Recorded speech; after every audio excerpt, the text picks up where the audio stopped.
All right, this quick video is on mouths.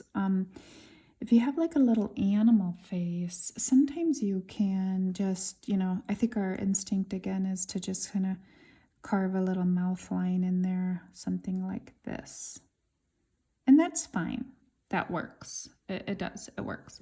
But it looks a little cooler if you can do the false edge. So false edges can also be done with a reductive technique. So if I carve under that line I just drew, I'm carving under it, take away some of this clay, and then come back and smooth it out. What you can do is you can kind of create an edge that looks more 3D. See how there's an overhang? So now his little thing here overhangs the bottom jaw. So I did that just by taking away, instead of just carving a line, you could scrape maybe or remove with the ribbon tool underneath the line so that you actually have some more three-dimensional sort of qualities to it. And the other way you could do it is to do it additively. So if I take a tiny little coil, if I lay that coil where I want my mouth to be, I'm not going to leave it like this. Don't leave it like that. That looks kind of funny and silly. But what you want to do instead is take your finger and blend the coil up and then smooth it all out, and it's going to look like he's got sort of a, see how that looks cool? Like he's got this little pouchy thing. That's what animals have a lot of times. And then if I want a tongue hanging out, or I feel like I need the bottom jaw on there, sometimes you can just add another little piece, and this time instead of blending the top up, you blend the bottom. So if I put this here and I blend the bottom part in, it's going to look like he has a little bottom jaw, right? So it looks a little funny because I didn't do the other side, but, and then for like noses and stuff, maybe I'm just, instead of just carving, I'm kind of pressing into the clay to create like a nose shape.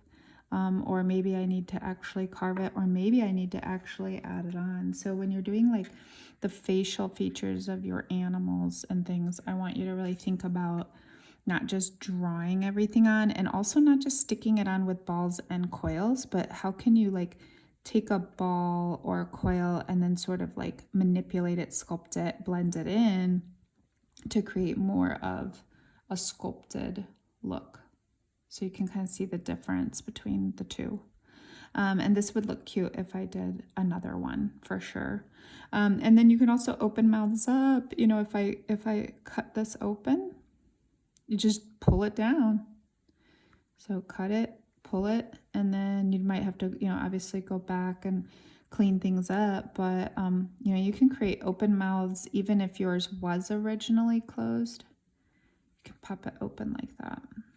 So that's kind of an idea on how to do more of an animal kind of style mouth. All right, human mouths and lips. If you're doing a human, they're kind of hard lips, but we can do it. What you would do is roll out a coil. I'm going to do it on the table because, I want the coil to be pretty even. So I'm going to roll it, and what I'm thinking about is making the ends of it thinner. So I want it to come to like a point, kind of like a smiley face, right? But we're not just going to stick this on here. We're not going to just stick this on and say, that's my mouth. No, we're going to build lips.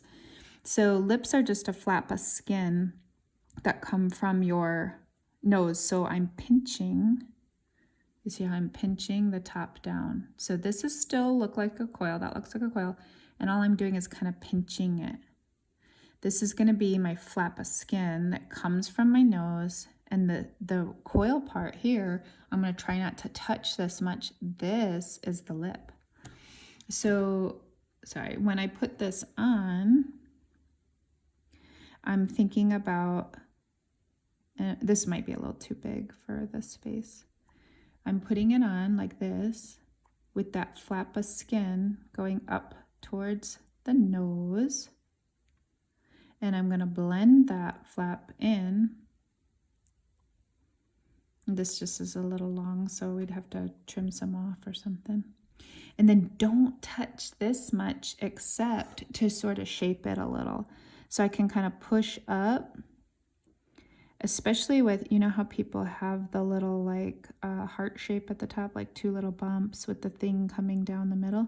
So you can kind of shape it a little without flattening it, without smushing it, so that it maintains the look of a lip. Now, I'm going to put my finger inside here and adjust this a little, and then I'm going to show you it looks so much better when you get the bottom lip on. Okay, so right now I kind of have my top lip. This got blended in.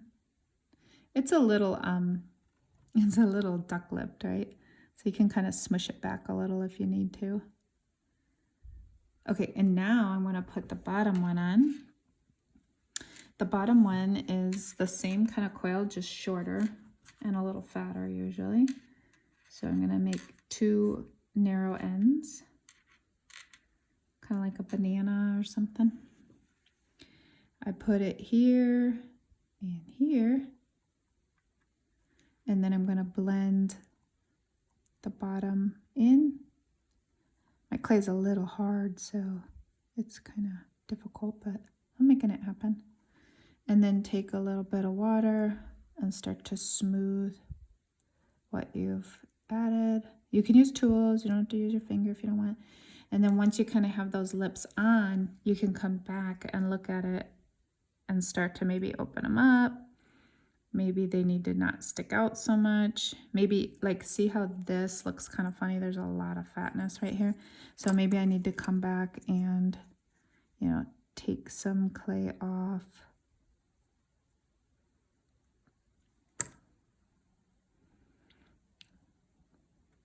And then you can always, you know, you think about your lips. You always think about your lips being like outlined. Even some ladies will outline, or people will outline their lips with like a lip liner.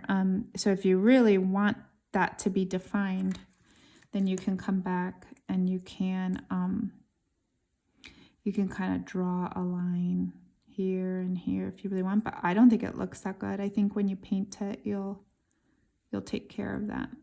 And then remember, like, curved up, curved down creates emotion. So these aren't perfect, but it's a basic idea of how to do lips where they don't just look like you added spaghetti onto it, right? Or a clown face or something like that. So those are some kind of more realistic lips for a human.